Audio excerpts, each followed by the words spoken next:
ya msalaba tunakushukuru Bwana. Asante Bwana kwa wema. Asante Bwana kwa pendo lako. Pendo lako ni kuu sana. Shukuru tu tena Bwana. Inua sauti yako zaidi, endelea kumshukuru. Mwambie asante Bwana kunikomboa. Asante Bwana kuniokoa. Kama sio wewe kunifia, kama sio wewe kujitoa kwa ajili yangu, kama sio wewe kuyatoa maisha yako, nisingeweza. Shukuru tu tena Bwana. Shukuru tu tena Bwana kwa kazi ya msalaba.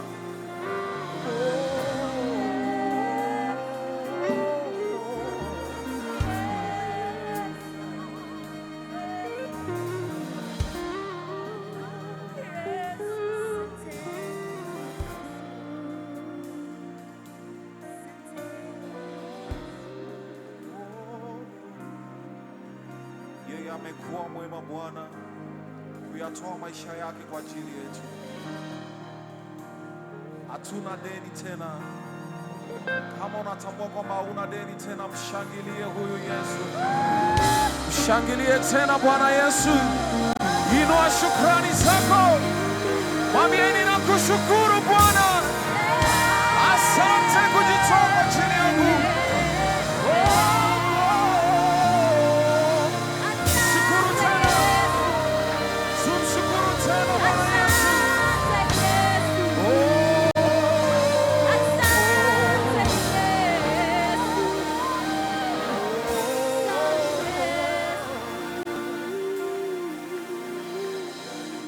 Sasa unaweza kuketi kwenye kiti chako cha muujiza.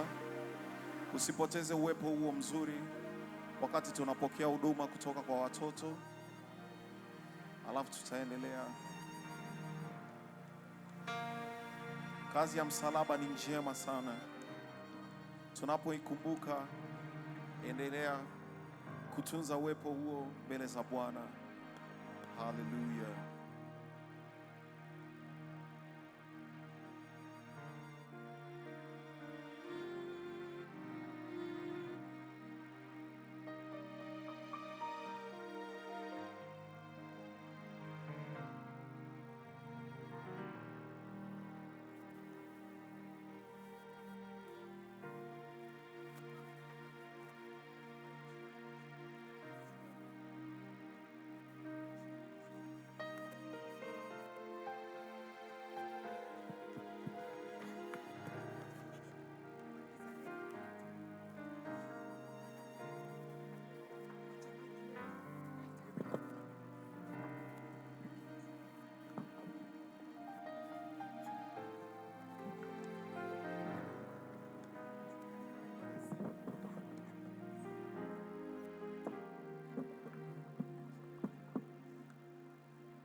Tumshangilie Bwana Yesu tena kwa ajili ya huduma ya watoto.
I think you can even sense and see the joy on the faces of our children. Unaweza ukaona na kuhisi furaha kwenye nyuso za watoto wetu. Let's clap our hands and appreciate them. Tuwapigie makofi na kuwafurahia. This is a day of celebration. Hii ni siku ya mashangilio. And now we are going to hear the 7 words, the 7 last saying on the cross. Tunakwenda kusikia maneno 7 Yesu aliyosema ya mwisho pale msalabani. I believe there are some people who have been prepared to read. Naamini kuna watu walioandaliwa kwa ajili ya kusoma. I invite you to come in front here. Ninawakaribisha kuja hapa mbele.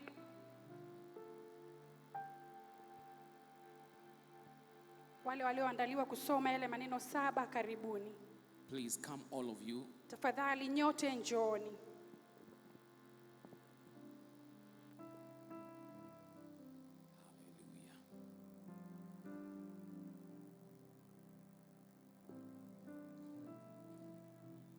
We are going to hear all 7 words. Tutakwenda kusikia maneno yote 7. And then after that we will have a moment of thanking God. Na baada ya hapo tutakuwa na muda wa kumshukuru Mungu And praising God. na kumsifu And Mungu prayer. na maombi. And then we will bring our offerings to the Lord. Alafu tutaleta sadaka zetu kwa Bwana, Worship Him and finish this service today. kumwabudu na kumaliza ibada hii kwa siku ya leo. Hallelujah. Hallelujah. The person with the first word, Mtu mwenye neno la kwanza, followed by the second one, the third, fourth, until the afuatiwe na wa 7th. pili, wa 3, wa 4, wa 5 mpaka wa 7. Please go stand on the podium over there. Tafadhali simama hapo kwenye madhabahu. Naenda kusoma neno la kwanza la msalaba ambalo linatoka katika Injili ya Luka sura ya 23 mstari wa 34 ambayo linasema He's going to read the first word from Luke 23, verse 34. Yesu akasema, Baba, uwasamehe kwa kuwa hawajui walitendalo. Wakagawa mavazi yake, wakapiga kura. Then they said,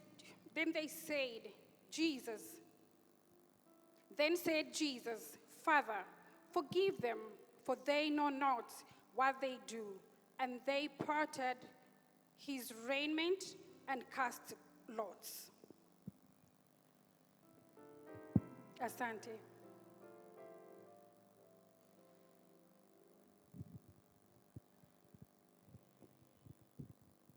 Naenda kusoma neno la msalaba linalotoka katika Luka, ule mstari wa Luka 23, ule mstari wa 43.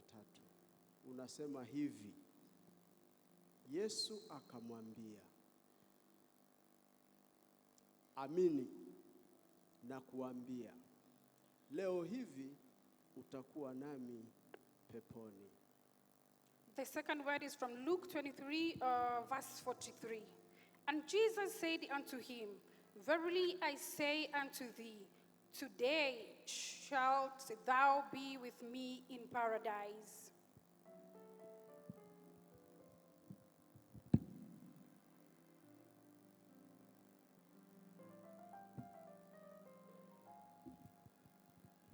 I'll read the third word of Jesus, and I'm reading from the Gospel of John, chapter 19, Yohana 19, verse 26 to 27. Yohana 19 mstari wa 26 mpaka 27. The word of the Lord says, When Jesus saw his mother there, and the disciples whom he loved standing nearby, he said to his mother, Dear woman, here is your son. And to the disciple, Here is your mother. From that time on, the disciple took her into his home. Nitasoma Yohana 19 mstari wa 26 na wa 27.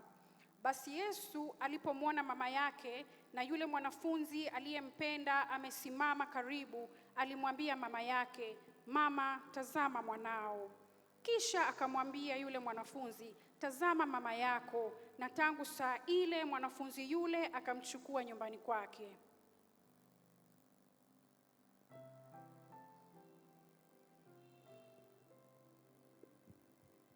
Tasoma kitabu cha Mathayo sura 27 He's reading Matthew Mstari wa 46. 27 verse 46. Mathayo sura ya 27 mstari wa 46. Matthew 27 verse 46. Na kama saa 9 Yesu akapaza sauti yake kwa nguvu akisema, Eloi, Eloi, lama sabakthani, yaani Mungu wangu, mbona umeniacha? And about the 9th hour, Jesus cried with a loud voice, saying, Eli, Eli, lama sabachthani. That is to say, my God, why thou hast forsaken me?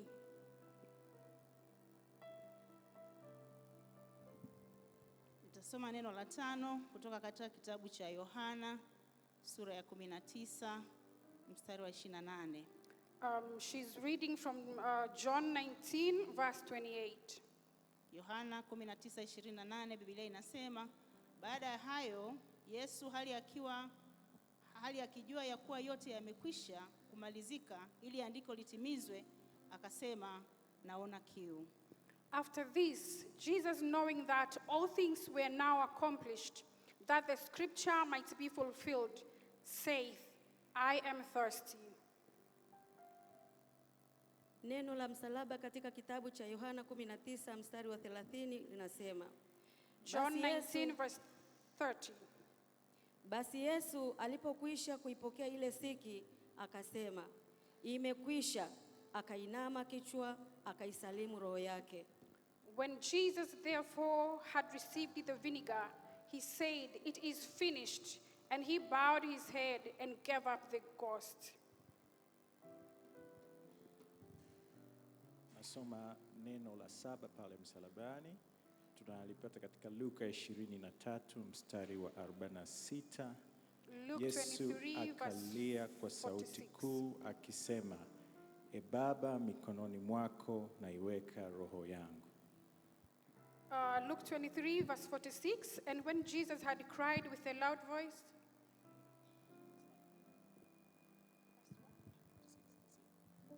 and when Jesus had cried with a loud voice, he said, Father, into thy hands I commend my spirit. And having said thus, he gave up the ghost.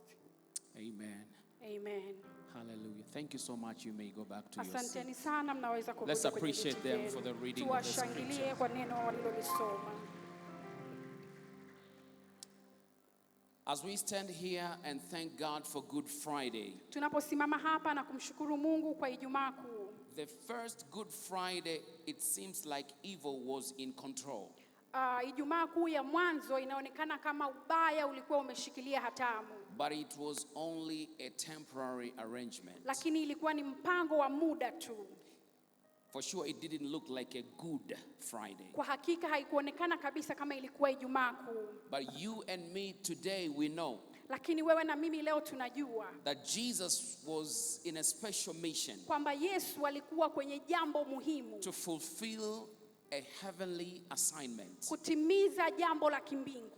And today, as believing Christians, Leo tunavyoishi kama Wakristo wanaoamini, we really know that because of Good Friday, tunajua ya kwamba kwa sababu ya hiyo Ijumaa Kuu we can celebrate God today. tunaweza kumshangilia Mungu leo. If you love the Lord, shout Kama amen. unampenda Bwana sema amina. It is because of Good Friday Ni kwa sababu ya Ijumaa Kuu that we can be here. tunaweza kuwa hapa. It is because of Good Ni Friday kwa sababu ya Ijumaa Kuu that we can have the church. tunaweza kuwa na kanisa. It is because of Good Ni kwa Friday sababu ya Ijumaa Kuu that we can celebrate our God for tunaweza salvation. kumshangilia Mungu kwa ajili ya wokovu. Now, if you check the scriptures that we have read carefully, Ukiangalia maneno ambayo tumeyasoma kwa umakini, the first, the second, and the third scripture, neno la kwanza, la pili na la tatu it is like the first verse. ni kama neno moja, mstari mmoja. And then the fourth and the fifth scripture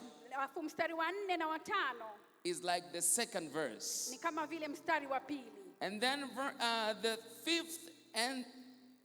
sixth and the seventh scripture Mstari wa 6 na wa 7 is the third verse. ni kama mstari wa 3 au How many neno la of you 3. remember the first verse, the second verse, and the third Nani one? anayekumbuka neno la kwanza, la pili na la 3 ambalo tumelisoma? For those of you who were here in our seminar, Kwa nyinyi ambao mlikuwa hapa kwenye semina yetu, you remember the book of Genesis chapter 1 mnakumbuka kitabu cha Mwanzo 1 and verse 1, na mstari wa kwanza verse 2, na mstari wa pili and verse 3. na mstari wa How 3. many of you remember that? Wangapi wenu wanakumbuka hilo? And our speaker told us, Na mwalimu wetu alituambia kwamba these are not just verses, haya sio mistari tu, but this is our DNA. lakini hii ndio utambulisho wetu. This is how we live. Hii ndio namna yetu ya This kuishi. is how our life is arranged. Haya ndio maisha yetu yalivyopangwa. The Bible says in the book of Genesis chapter 1, Biblia inasema katika kitabu cha Mwanzo 1, in the beginning, hapo mwanzo God created the earth. Mungu aliumba ulimwengu. Things were good. Mambo yalikuwa mazuri. Things were okay. Vitu vilikuwa sawa. It is like the first, the second, and the third verse which we've just read. Ni kama neno la kwanza, la pili na la 3 ambalo tumekwisha kulisoma. Because the first verse which we have read, Kwa sababu neno la kwanza ambalo tumelisoma it speaks about forgiveness. linaongelea kuhusu msamaha. Father, forgive them, Baba, wasamehe for they do not know what they are kwa doing. sababu hawajui lile walitendalo. It speaks about forgiveness. Inaongelea msamaha. And you know the Bible says, Na unajua Biblia inasema if we don't forgive, we can never be kama forgiven. hatusamehi hatuwezi kusamehewa. But the second verse which we have read Na neno la pili ambalo tumelisoma speaks about salvation. inaongelea wokovu. The Bible says, today you will be with me in paradise. Biblia inasema leo utakuwa na mimi mbinguni. When Jesus was speaking those words, Wakati Yesu akiongea hayo maneno, he was speaking about the power of alikuwa salvation. anaongelea nguvu ya wokovu. Because Jesus is the Savior of the world. Kwa sababu Yesu ndiye mwokozi wa ulimwengu. And he wanted to remind the people, Na alitaka kuwakumbusha watu, even if I'm hanging here on the cross, japo kwamba nimetundikwa msalabani, but I'm still the Savior of the lakini world. bado mimi ndio mwokozi wa And that is ulimwengu. why he could say to this Na person ndio maana aliweza kumwambia huyu mtu beside him, pembeni yake, also on the cross, akiwa pia yuko he msalabani, told him, akamwambia, today leo you will be with me utakuwa pamoja nami in paradise. mbinguni. That is the power of salvation. Hiyo ndio nguvu ya wokovu. The third verse, Neno la 3 it speaks about relationship. inaongelea kuhusu mahusiano. Jesus told his mother Yesu akamwambia mama and the yake disciples who were there, na wanafunzi waliokuwa pale, behold your son, behold your mother. huyu ni mama yako. That speaks about relationship. Hiyo inaongelea mahusiano. You know, Jesus is about relationship. Yesu ni kuhusiana na mahusiano. Jesus entrusted Mary as his mother to those disciples who were there. Yesu alimwachilia Mary kama mama yake kwa wale wanafunzi ambao walikuwa pale. And you know, if you want to succeed in this life, Kama unataka kushinda kufanikiwa kwenye haya maisha, we must know the power of relationship. lazima tufahamu nguvu ya kuhusiana, ya Come on, hold the mahusiano. hand of your neighbor. Shika mkono wa jirani yako. We must know the power of relationship. Lazima tufahamu nguvu ya We mahusiano. need each other. Tunahitajiana. We need one another. Tunahitajiana moja kwa mwingine. That is how life is. Hivyo ndivyo maisha yalivyo. In the beginning, God created the earth. Hapo mwanzo Mungu aliumba ulimwengu. In the beginning, God created the Hapo earth. mwanzo Mungu aliumba ulimwengu. But now, when you go to the fourth verse, Na which we sasa have read, ukienda kwa mstari wa 4 ambao tumeusoma, we hear the cry tunasikia kilio from Jesus Christ, kutoka kwa Yesu the Kristo, Son of the living God. mwana wa Mungu aliye hai. My God, why hast thou forsaken me? Mungu wangu, mbona umeniacha? It speaks about abandonment. Inaongelea kuhusu kuachwa. It is like verse 2 of Genesis chapter Ni 1. kama mstari wa 2 wa Mwanzo,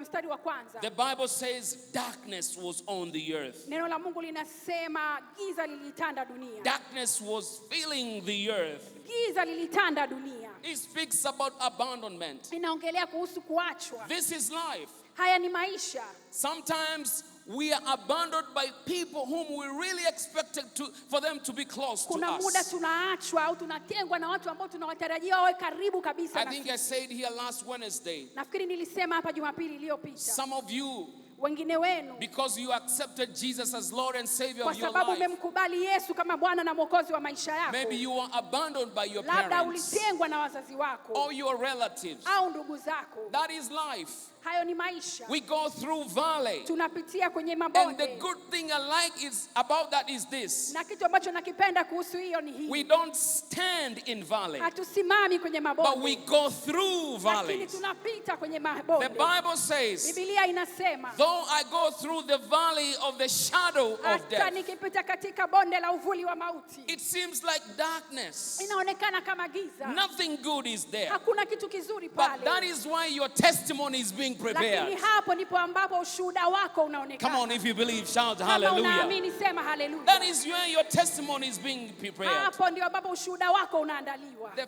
5th verse, Mstari wa 5, Jesus said, Yesu akasema, I thirst. nina kiu. I thirst. Nina kiu. It is darkness. Ni giza. It is speaks about distress. Inaongelea kuhusu kugandamizwa. Being in a moment of feeling pressure. Kuwa katika muda wa kuhisi kugandamizwa. Going through opposition and things which like they suppress your mind. Kupitia kipindi ambacho unagandamizwa na akili yako imebanwa, imebinywa. It is dark. Kuna giza. But I still want to remind you, Lakini nataka bado nikukumbushe. even in that time, Hata katika ule muda, Jesus is still there. Yesu yuko pale. Come on, if you love him, shout Kama hallelujah. unampenda sema haleluya. Jesus is still there. Yesu yuko pale. Because the preacher told us, Kwa sababu mhubiri alituambia. your second verse Neno la pili is preparing you inakuandaa wewe for the third verse. kwa ajili ya mstari wa 3. Hallelujah. Haleluya. If you're in that situation of distress and abandonment, Kama upo katika hali ya kubanwa na kugandamizwa you na can kuachwa, still see the goodness of your bado God. unaweza ukaona wema wa Mungu wako. If your eyes can be opened Kama macho yako yanaweza and kufunguliwa see where you're going, na kuona pale unapokwenda, you will not give credit to what you are in, hautapeana sifa kwa kile but you unachopitia, will concentrate to what you're going. lakini utafocus kwenye kile ambacho unakiona mbele. The Bible says, Biblia inasema when Jesus saw what was ahead of the cross, Yesu alipoona kile kilichoko mbele ya msalaba, he despised the cross aliuchukia msalaba. because he saw you and you and you Kwa and you sababu and you alikuona wewe and na wewe me. na wewe na wewe na wewe And na mimi. because of that, Na kwa sababu hiyo he did not concentrate on distress hakuendelea kukaa katika ile hali ya and being kugandamizwa abandoned, na kutengwa, but he said, God, lakini alisema, Mungu, I see 2026. ninaiona I 2026, see Calvary Temple. ninaiona Calvary Temple, I see people who are ready to occupy and take ninaona watu ambao over. wako tayari kumiliki na So kutawala. I will not give up. Kwa hiyo sitakata tamaa, I will not give in. sitakata tamaa, I will stay here on the cross. nitakaa hapa kwenye msalaba. Yes, I feel being abandoned. Nasikia kutengwa, I feel distress. nasikia kugandamizwa, It is like everything is shut up on me. ni kama kila kitu kimezimwa It's like kwangu, no one is on my side. hakuna mtu aliyoko upande wangu. Even you, my father, is like you're not looking at Hata me. wewe baba yangu ni kama haunitazami, But because I know I'm on a special mission, lakini kwa sababu ninajua niko katika I'm special not going to mission, give up. sitakata tamaa, I will hang on. nitaendelea. Somebody said this. Mtu mmoja akasema hivi, It's not the nails which hold Jesus on the cross, sio misumari iliyomshikilia Yesu but msalabani, it was the love. lakini ilikuwa ni upendo. His love is the one which held him on the Upendo cross. wake ndio ambao ulimshikilia My msalabani. brothers and sisters, Dada zangu na kaka zangu, that exercise was not easy. hayo mazoezi hayakuwa rahisi. Jesus, because he is the Son of God, Yesu kwa sababu ni mwana wa Mungu, he could see that before it happened. aliona hiyo kabla That haijatokea, is why when he was praying, na ndio maana wakati anaomba he said, God, akasema, Mungu, if it is your will, kama ni mapenzi please yako, let this cup go away from hichi past me, kikombe kiniepuke, because it is too heavy. kwa sababu ni kizito sana. But he also said, Lakini pia akasema, Not my will, sio kwa mimi nipendavyo, but yours be done. lakini vile unapendavyo And wewe. because Jesus accepted to drink the cup, Na kwa sababu Yesu alikubali kunywa hicho kikombe, he accepted to go through the second verse, aliendelea kupitia mstari wa the pili, sixth scripture, mstari wa 6 which we have read ambao tumeusoma in John 19. katika Yohana 19. Jesus said, Yesu akasema, it is finished. imekwisha. Tell your neighbor, it is Mwambie jirani yako finished. imekwisha. Come on, speak to them with confidence. Ongea na It jirani is yako, mwambie finished. imekwisha. It is finished. Imekwisha. It speaks about victory, Inaongelea ushindi, triumph. mashangilio. My brothers and Dada sisters, zangu na kaka when zangu, Jesus said it is finished, Yesu aliposema imekwisha, he did not say I am finished, hakusema nimekwisha. but he was saying Alikuwa the anasema work which my Father gave to do in this world kazi ambayo baba yangu amenipa kuifanya katika dunia is hii finished. imekwisha. Come on, shout hallelujah to God. Sema haleluya kwa Mungu. The work is finished. Neno imekwisha. Salvation is not only to the Jews, Wokovu sio kwa ajili ya hao tu, but even to other nations. lakini ni kwa mataifa That is yote. why in Revelation chapter Na 7, ndio maana kwenye Ufunuo 7 the Bible says, Biblia inasema when John was seeing the vision, wakati Yohana anaona yale maono, he could see people aliweza kuona watu from every nation, kutoka kila taifa, from every tribe, kutoka kila kabila, from every group of people. kutoka kila kundi la watu. Everyone was Kila mmoja there wao alikuweko pale, because kwa sababu it is finished. imekwisha. Tell your neighbor, it is Mwambie jirani finished. yako imekwisha. Hallelujah. Haleluya. I am praying for you, my brother, my sister. Ninawaombea dada zangu na kaka zangu, May you reach to your third verse, ufikie kwenye mstari wako wa 3 where you will say, ambapo utasema I see the light. ninaona mwanga, I see the light. ninaona nuru, I see the ninaona light. nuru, Because kwa sababu your home nyumbani kwako is not in the darkness. sio katika giza. Your home Nyumba yako is in the light. ipo katika The nuru. Bible says, but the Bible Biblia says, inasema when we reach there in heaven, tukifika pale mbinguni there will be no need of sunlight, hatutahitaji jua, no need of moon, hatutahitaji mwezi, neither these beautiful lights that we hata see hizi here. taa nzuri tunazoziona hapa. Jesus Christ himself, oh my Yesu goodness, mwenyewe he will be the light atakuwa nuru, shining atakuwa anang'ara everywhere. kila mahali. There will be no day, no night. Hakutakuwa na usiku wala mchana. My brothers and sisters, Baba zangu na kaka zangu, we will celebrate, tutashangilia, we will rejoice. tutashangilia. Salvation belongs to our God. Wokovu ni wa Mungu. Come on, if you love him, clap your hands. Unampenda, piga makofi. Kama unampenda, piga makofi. Give high five to your neighbor and tell them it is Patie finished. jirani yako high five, mwambie imekwisha. And finally, the seventh scripture which we have read Neno la 7 ambalo tumelisoma from Luke 23. kutoka Luka 23. The Bible says, Biblia inasema, Father, into your hands I commend my spirit. Baba, katika mikono yako ninaiachilia roho yangu. The most safest place to put your life, Mahali salama kabisa pa kuweka maisha yako, the hands of God. mikono ya Mungu. What does he speak? Anasema nini? It speaks about reunion. Anaongelea kuhusu kuunganishwa, Kuunganishwa tena. kuunganishwa tena, Kurejeshwa to tena. be restored. Ulikuwa umewekwa mahali pasipo pako. You were put where it was not belonging Sasa to you. unarudishwa mahali Now you're pako. reunited into your place. Naona Bwana anamrudisha mtu I see mahali the Lord is pake. reuniting somebody in his place. Father, into your hands Baba, katika mikono yako I commend my spirit. naweka roho yangu. That is why every time Na ndio maana kila mara, I always tell you, ndio nawaambia kila mara, usimwache Yesu kwa do not chochote. leave Jesus for anything. Mahali salama zaidi pa maisha yako kukaa ni kwa Yesu. The safest place for your life is in Jesus, Kwenye mikono ya Mungu. in the hands of God. Yesu mwenyewe anasema, Jesus himself says, Baba, mikononi mwako.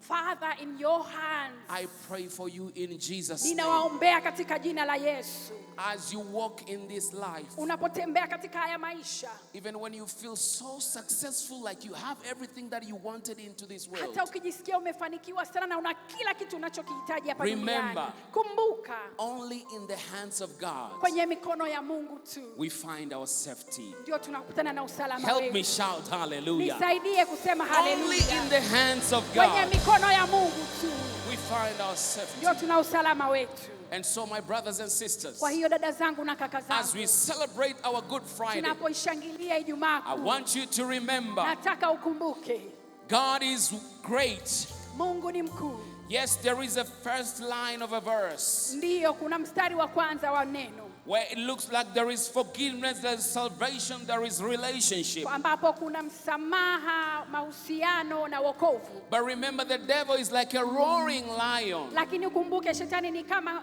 simba ngurumaye. moving here and there, looking whom he may devour. Anakwenda hapa na pale akitafuta yule wa kumvamia. You may go through distress. Unaweza ukapita mahali pa You may go kugandamizwa. through abandonment. Unaweza kupita mahali pa But kutengwa. that should not be a reason for you to leave Lakini hiyo Jesus. isiwe sababu ya wewe kumwacha Yesu. Continue to give God praise. Endelea kumpa Yesu Continue to utukufu. give God glory. Endelea kumpa Yesu Continue to utukufu. love the Lord. Endelea kumpenda Bwana. Continue to sing in the Endelea ministry. kuimba katika huduma. Continue to come to church. Endelea kuja kanisani. Even if it's on Friday, Hata kama sio Ijumaa. it will not remain Friday. Haitakuwa Jumaa tu. Good God Almighty, Sunday is coming Jumapili inakuja. where there will be resurrection. Ambapo Bwana atafufuka. It will no longer be distress. Haitakuwa siku ya You will kugandamizwa. see your victory. Utaona ushindi wako. There will be reunion. Utakuwa na kurejeshwa You upya, will kuunganishwa upya. celebrate your God. Utamshangilia Mungu How many wako. of you believe in the power of the word of Wangapi God? wenu wanaamini neno ya nguvu la Mungu, nguvu ya neno la Mungu? Jesus Christ, He is the Savior of the world. Yesu Kristo ni mwokozi katika We ulimwengu. sing and say, Tunaimba na kusema He came from heaven to earth, alitoka mbinguni akaja duniani, not to do a tour and walking and see things here sio and there, kufanya matembezi kuangalia hapa na pale, but He came to show us the way. lakini alikuja kutuonyesha njia. And then a singer sang and say, Na mwimbaji akaimba akasema, from the earth to the cross, kutoka duniani akaenda msalabani to pay our debt. kulipa deni letu, And from the cross to the grave, na kutoka kwenye msalaba akaenda kaburini, He did not remain in the grave. hakubaki kaburini. From the grave to the sky. Kutoka Oh, kaburini hallelujah. akaenda mbinguni. And so we lift up the name of Jesus. Tunaliinua jina la Why Yesu. don't you stand Kwa nini usisimame and let's give God ili tumpatie praise. Bwana utukufu? Come on, praise Him, come. Timu ya sifa Come on, njoni. praise Him, come. Timu ya sifa njoni. Singers, come. Waimbaji njoni. Hallelujah. Hallelujah. Glory to God. I want us to sing, Lord, I lift up your name on high. Nataka tuimbe wimbo unasema, Bwana nainua jina lako juu. Lord, I give you praise Baba, ninakupa sifa because He is our Savior. kwa sababu yeye ni mwokozi It wetu. is a Good Friday Ni Ijumaa Kuu because He did not remain in the grave. kwa sababu hakubaki kaburini. Jesus is alive. Yesu yuko hai. It is a Good Friday Ni Ijumaa Kuu because He could not concentrate on the pain and kwa struggles, sababu hakubaki katika maumivu, but He was looking ahead of the cross. lakini alikuwa anaangalia mbele ya And so msalaba. you and me, Ni kwa ajili ya wewe na mimi. it is a Good Ni Friday Ijumaa Kuu because the church was born kwa sababu kanisa in lilizaliwa. such particular moment of distress and pain. Yesu alichukua muda wa kugandamizwa na maumivu, And so we are here to give God na glory. tuko hapa kumpatia Mungu utukufu. And we're here to love Him even more Tuko hapa kumpenda hata zaidi because He is our Savior. kwa sababu yeye ni Come on, mwokozi Lord, I lift wetu. your name Lord, on. I lift your name on Come on, let's sing together. Hallelujah. Tuimbe pamoja. and I love to sing your praises. Let's sing all together. I'm so Tuimbe glad. I'm so pamoja. glad. I'm so Glad you're in my life. I'm so glad you come to save it. I'm so glad you came to save us. Lord, I lift your name on high. Lord, I lift your name on high.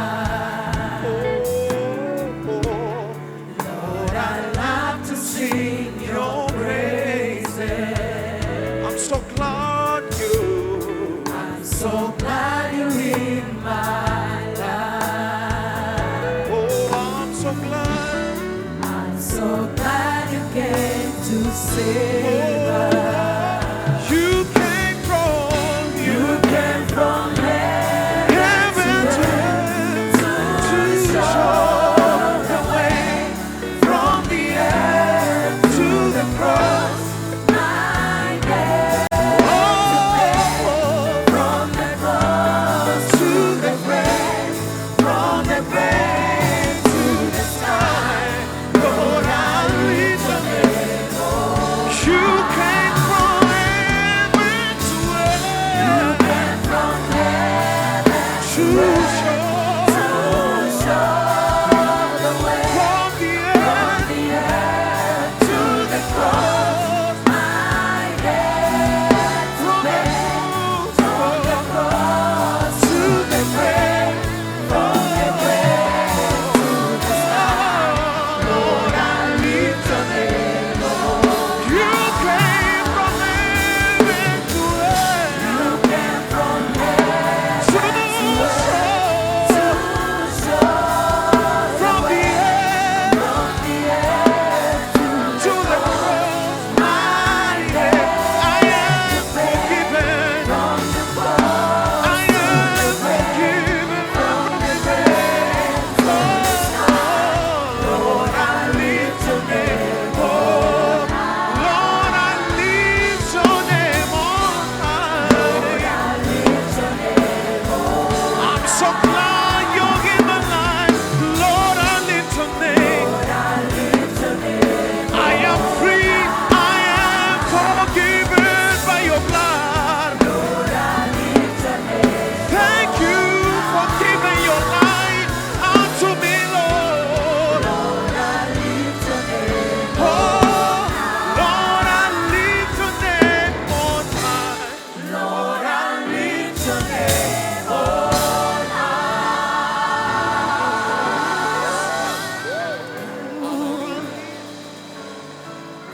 Now I know we have different needs Ninajua tuna mahitaji and tofauti we want to bring them before the Lord. na tunataka tuyapeleke mbele za Mungu, But before we do that, lakini kabla hatujafanya please hivyo, let's lift up the name of Jesus. tafadhali tuliinue jina la Yesu. Use any words you can use. Tumia maneno yoyote unayoweza kutumia, Maybe in your language. hata kwa lugha yako. Just lift up the name of Inua tu Jesus. jina la Yesu. Come on, come on, come on. Let's lift him Inua up. jina la Yesu. Let's Inua lift jina him la up. Yesu.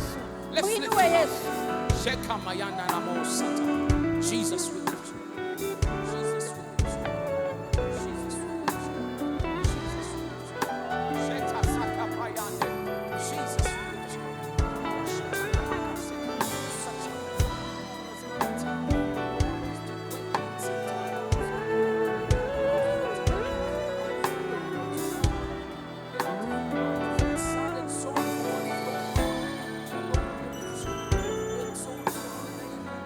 Come on, lift him, lift him, lift him. Muinue, muinue. That he always give us. The love that he always show us.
Hallelujah.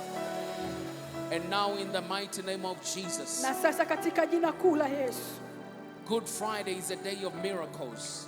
Ijumaa kuu ni siku ya miujiza. So I want us to believe God with you. Nataka tumwamini Mungu pamoja na wewe. I want to ask my fellow pastors and evangelists please to come and line up here. Ninawaomba wachungaji wenzangu na wainjilisti waje na kupanga mstari hapa. Church elders also, you can line, Wazee wa join kanisa us. pia mnaweza kuungana nasi hapa.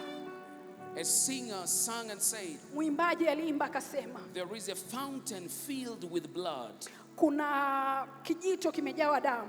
It's like the Swahili song we sang, kijito cha utakaso. That is a Swahili song ambayo inasema kijito cha utakaso. And whoever plunged himself into it, na yeyote ambaye atajidumbukiza kwenye hicho kijito, they receive their healing, their salvation. Wanapokea uponyaji wao. Tonight, jioni ya leo, I want us to believe God for healing. Ninataka tumwamini Mungu kwa uponyaji. Healing for your life. Uponyaji wa maisha yako. Maybe you have a sickness in your body. Labda una ugonjwa katika mwili wako. Or maybe you want healing in your economy. Labda unataka kuponywa kwa uchumi wako. There is a certain kind of situation that you are going through, kuna hali fulani ambayo unaipitia, which is tampering with your joy, ambayo inapambana na furaha yako. But I want us to believe God together. Lakini nataka tumwamini Mungu pamoja. Singers, we will be singing kijito cha utakaso. Waimbaji tutaimba kijito cha utakaso. And as we sing that song, tunapoimba huo wimbo, I want you to see yourself, nataka ujione into that kijito. Nataka ujione ndani ya hicho kijito. See yourself into that fountain of blood. Ujione ndani ya hicho kijito cha damu. Because on a day like this, kwa sababu siku kama hii, there was no drop of blood. Hakuwa na matone ya damu. The Bible says Jesus shed his blood. Biblia inasema Yesu alimwaga damu yake. That means it was not small. Hiyo maana yake haikuwa kidogo. It was not a drop. Haikuwa matone. It was a blood which was flowing. Ilikuwa ni damu iliyokuwa inamwagika. And I see that blood, na ninaiona hiyo damu, bringing healing ikileta uponyaji into our lives, katika maisha yao, to our children, kwa watoto wetu, in every area of our lives. Katika kila eneo la maisha yetu. So if you believe God for miracle, kama unamwamini Mungu kwa muujiza, and if you want God to intervene kama unataka in your situation, aingilie kati jambo lako, please move in front. Tafadhali njoo mbele. Our pastors and our leaders will lay their hands on you. Wachungaji wetu na wazee wetu wa kanisa wataweka mikono juu yako, as a sign of agreeing with you, kama alama ya kukubaliana na wewe. Because I believe you also have faith. Kwa sababu ninaamini wewe pia una imani. So when the hands of faith are laid on you, kwa hiyo mikono ya imani inapowekwa juu yako, it's a sign of agreeing, being together. Ni alama ya kukubaliana na wewe. That we join our faith kwamba tunaunganisha imani zetu for miracle to happen. Kwa ajili ya muujiza kutokea. I can see miracles. Ninaona miujiza. I can see miracles. Ninaona miujiza. In the mighty name of Jesus. Katika jina la Yesu. So let's sing kijito cha utakaso. Tuimbe kijito cha utakaso. Once prayed for, you can go back to your seat. Ukishaombewa unaweza kurudi kwenye kiti chako.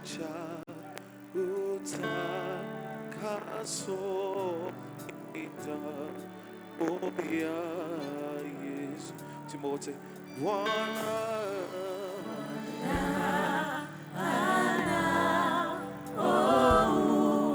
uwezo kunipa wokovu. One more time, kijito cha utakaso. Kijito cha utakaso ni damu ya Yesu. Bwana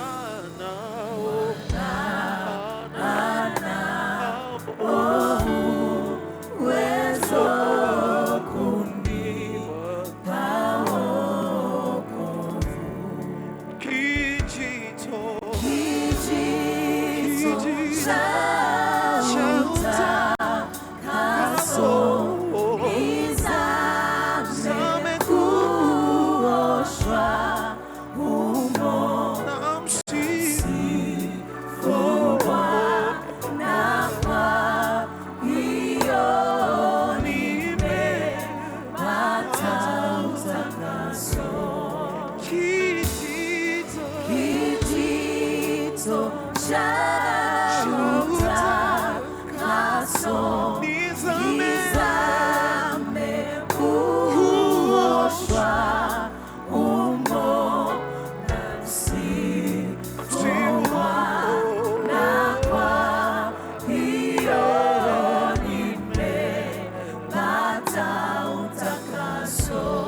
Tena kijito cha utakaso.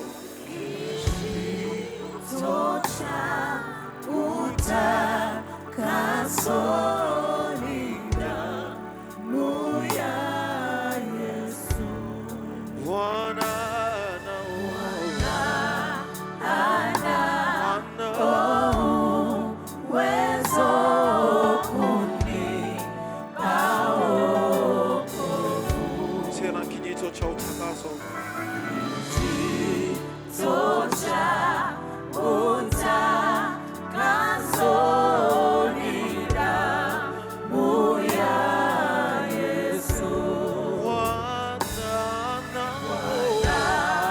ana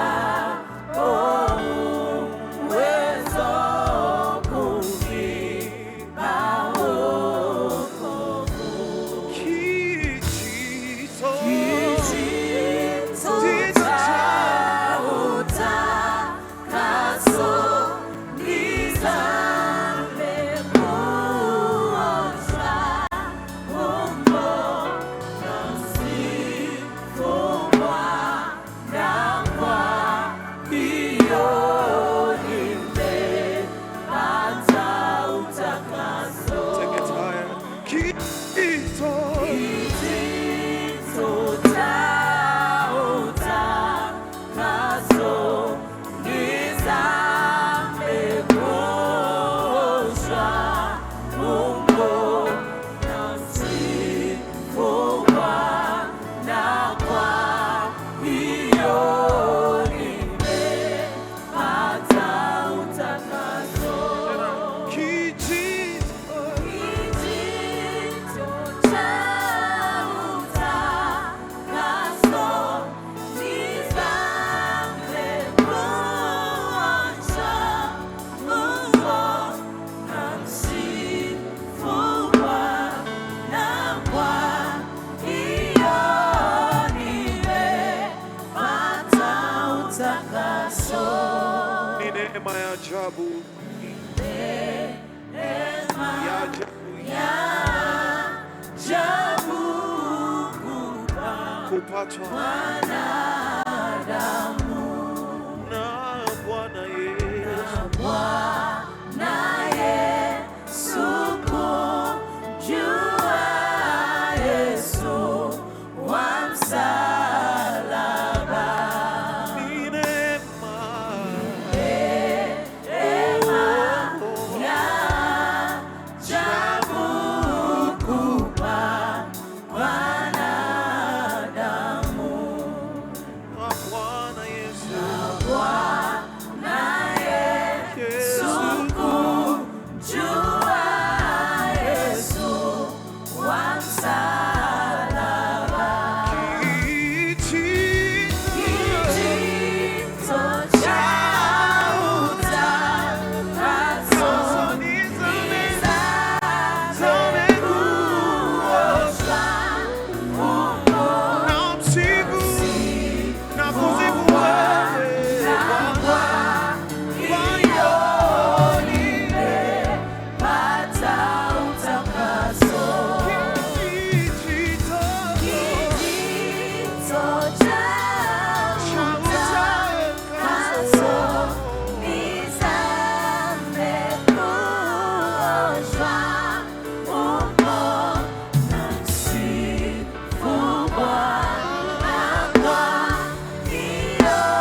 Tusimame wote.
Katika hiyo hali ya maombi, it is the responsibility of the church ni jukumu la kanisa to pray for the world, to pray for the nation. Kuiombea taifa, kuiombea dunia. And you all know what is going on in the world na nyinyi today. wote mnajua nini kinachoendelea duniani sasa. It seemed like something which was very far away from us. Ilikuwa inaonekana kama kitu ambacho kiko mbali sana na sisi. But now it is affecting us. Lakini sasa hivi inatuathiri. You've seen the price of the fuel has gone up. Mmeona bei za mafuta yamepanda sana. And you all know when the price of fuel goes up, everything goes up. Na tunajua bei ya mafuta ikipanda kila kitu kinapanda. But when the church prays, lakini kanisa likiomba, things can change. Mambo yanaweza kubadilika. So I want us to lift up our voices. Kwa hiyo nataka tunyanyue sauti zetu. Voices of faith.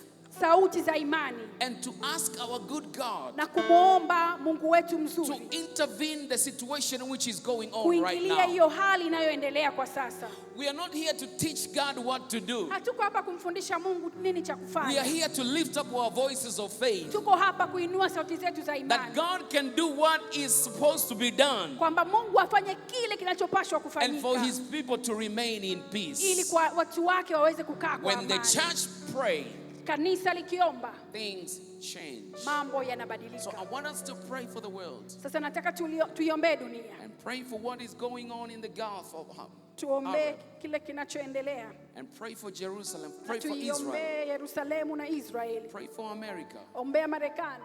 Pray for Iran. Iombee Irani. And pray for whatever the Holy Spirit will lead you to pray for. Ombea chochote kile ambacho Roho Mtakatifu atakuongoza kukiombea. Because I believe there is power in praying. Kwa sababu ninaamini kuna nguvu katika maombi. Where 2 or 3 are gathered in his name. Pale ambapo 2 au 3 wamekusanyika kwa jina lake. The Lord is there. Bwana yuko pale. God is in this place. Mungu yuko mahali hapa. Come on, let's pray by faith. Twende tuombe kwa imani. Let's pray in faith. Tuombe kwa imani. Let's pray believing. Tuombe tukiamini. Oh mashate seke andadabosha.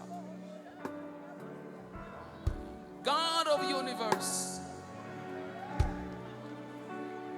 Ingilia kati Bwana. Ona mambo haya yanayoonekana yanayoendelea sasa. Ingilia kati. Bwana, tuko hapa kukufundisha nini cha kufanya. Wewe unaujua mwisho tangu mwanzo. Lakini tunaomba achilia amani yako na wokovu wako katika mataifa. Yesu ulikuja ili tuwe na uzima na kisha tuwe nao tele. Na sasa tunasimama penye nafasi.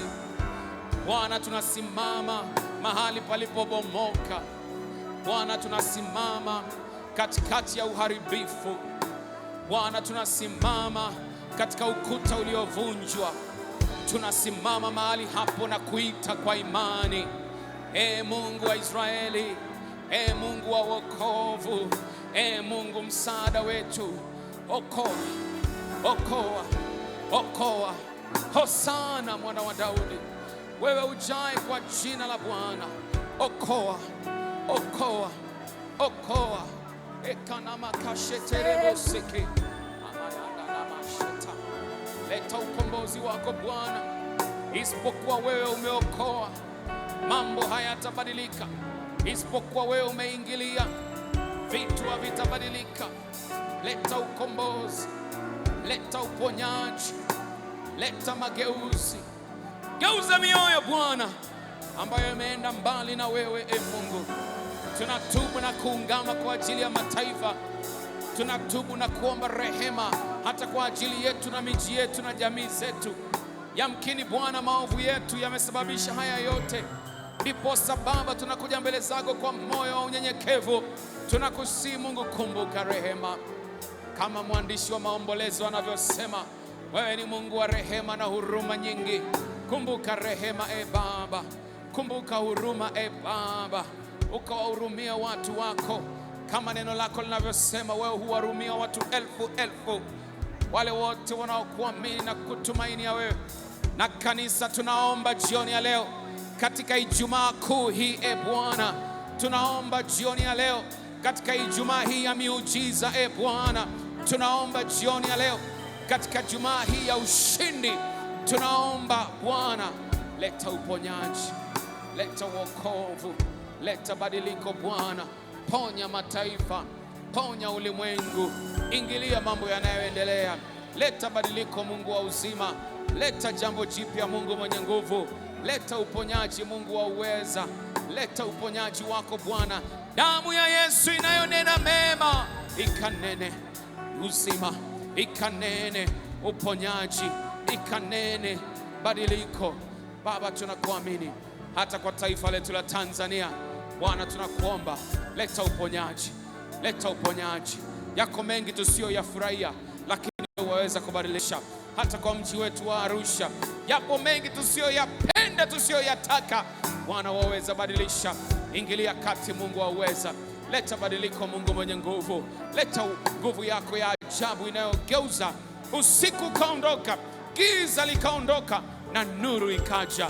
Nasi tunatamka nuru kwa Tanzania, nuru kwa mataifa, nuru kwa ulimwengu, kwa sababu ya Yesu Kristo mfufuka, mwana wa Mungu ambaye amekuja kwa ajili yetu. Oh, haleluya! Tunakuamini Bwana, tunakuamini Bwana, tunapokea kwa imani, kwa sababu ndivyo wewe Mungu unavyotenda. Haleluya, haleluya, Jesus. Namsifu Bwana,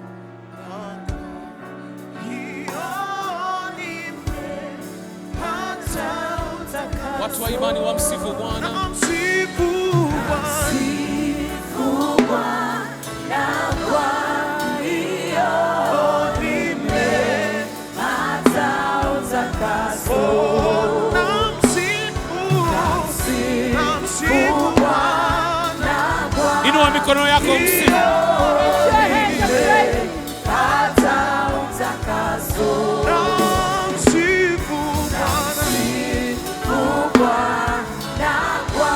Kwa ushindi zaidi na mara ya mwisho.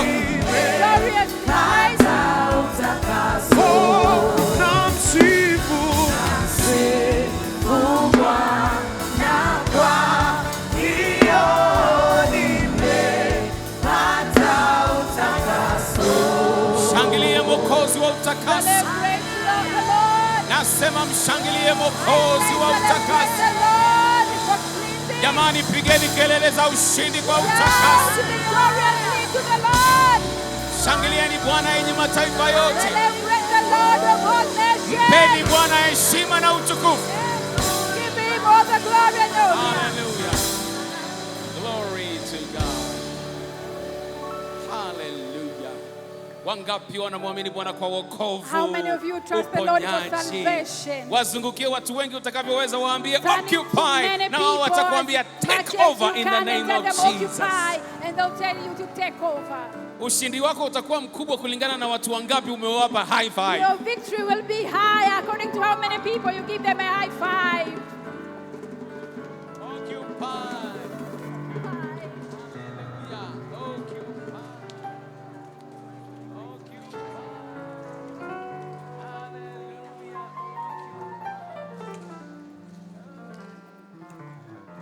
Glory to God. Utukufu kwa Mungu. Hallelujah. Hallelujah. What a wonderful Good Friday. Ni Ijumaa kuu njema namna gani. Blessed be the name of the Lord. Libarikiwe jina la Bwana. You may be seated as our Unaweza choir is preparing kuketi. to sing a song. The choir will be singing a song. Na kwaya itaimba wimbo.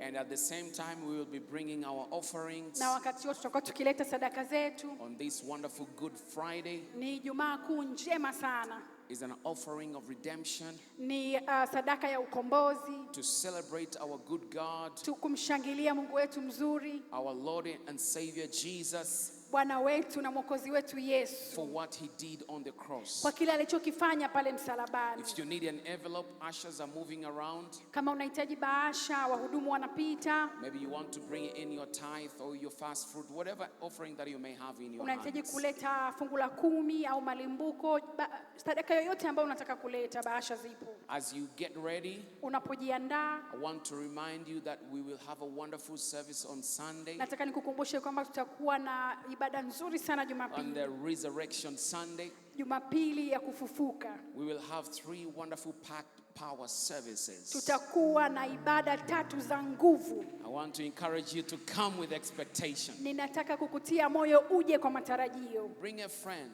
Njoo na rafiki. You know, one of the greatest days for salvation is on the Resurrection Sunday. Siku nzuri sana kwa ajili ya wokovu ni siku ya ukufufuka.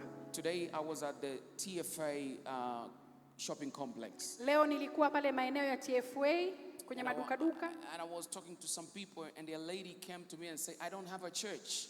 Nilikuwa naongea na watu fulani na mama mmoja akanijia akasema sina kanisa. Because she heard that they were calling me pastor. Kwa sababu amewasikia wakiniita mchungaji.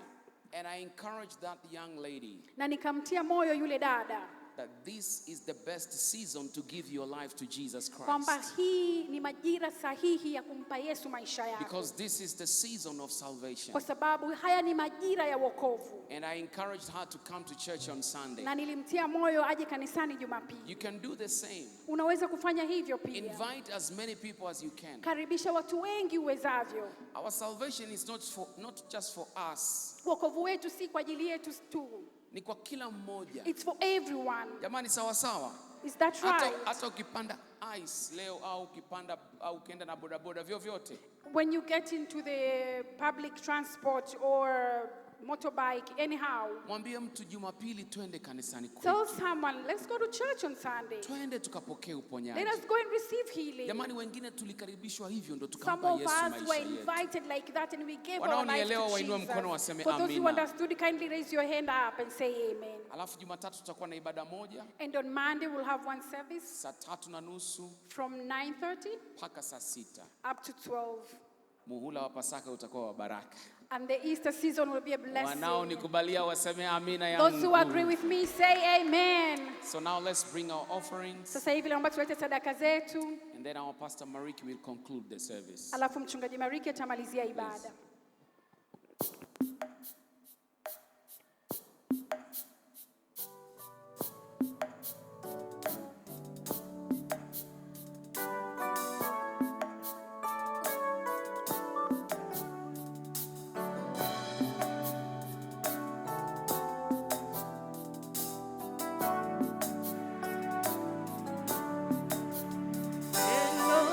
Kuna Yesu lilitosha Kalvari, msamaha wa dhambi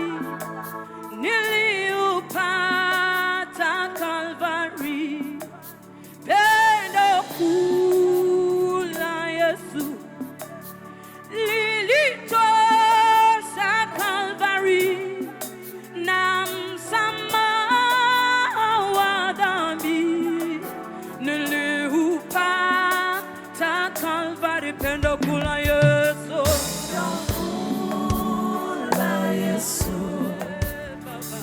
lilitosha Kalvari, msamaha wa dhambi niliupata Kalvari, pendo kula Yesu, lilitosha Kalvari,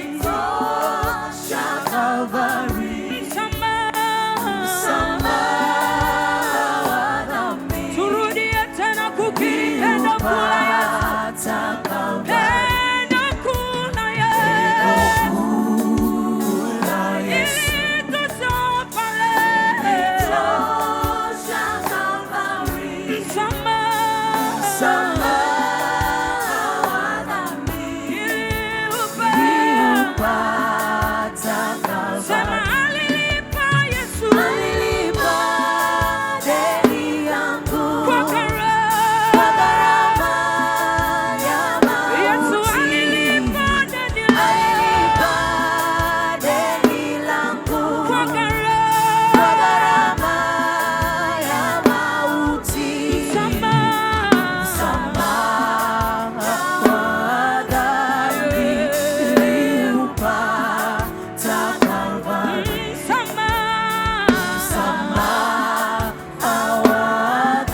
Kanisa, naomba tusimame mbele za Church, may you Mungu. stand. Tumwambie Mungu asante kwa ibada Let nzuri us say to the Lord, we thank you for a wonderful service. na kuomba neema yake iende pamoja nasi And ask for jioni his ya leo. grace to abide with us. Mungu Baba yetu wa mbinguni, tunakushukuru